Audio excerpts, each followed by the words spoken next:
Hi everyone, Mark from Go Fast Hobbies and Raceway. Today on Tech Tip Tuesday, we're going to talk about transmission placement, transmission offset, and motor spacers. So let's get started.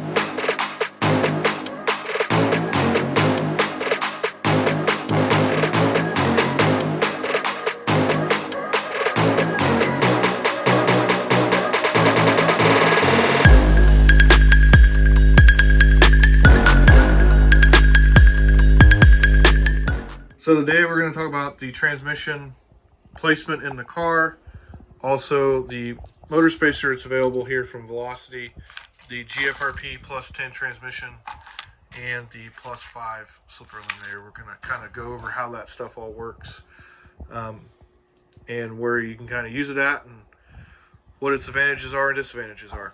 So we'll start with the transmission placement in the car.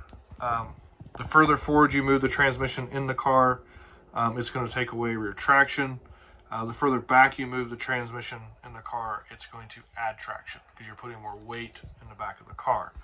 Kind of where that gets tricky is with the dog bone angle, with these being CVAs, especially out here in the hub, the way they pick up.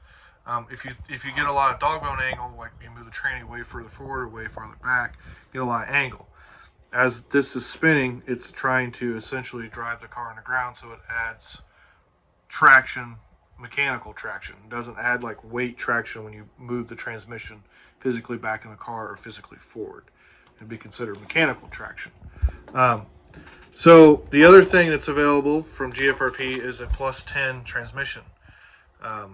It moves the motor plate or the motor essentially further to the right of the car. That essentially, especially in a sprint car, has the wing on the left side, especially a rubber tire car. When you're going around the track, the air is pushing on the wing. It's constantly pulling on the car on the left side. You got your battery on the left side. What this does is it adds weight to the right rear of the car, which becomes light when you have all that going on. So especially for lower traction tracks where you're running more of a pin tire, this transmission case would be a big advantage. Now, GFRP does offer a plus 5 eliminator kit, which can be put in with this transmission, and it's in between the 10 and the 5. I recommend that because it's kind of in between.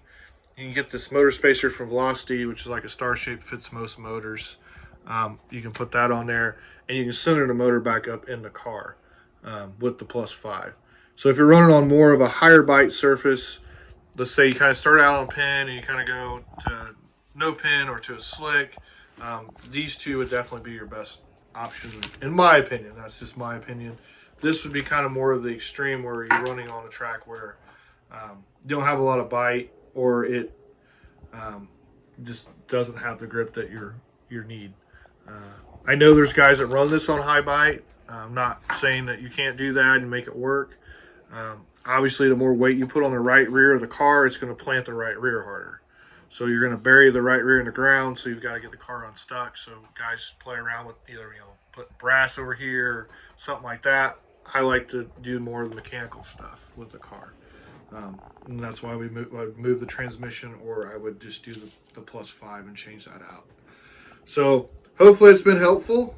All these parts are available at gofasthobbies.com. I'll look for you down in the comments. Have a nice day. Hopefully this helped you guys out. Thanks for tuning in for Tech Tip Tuesday.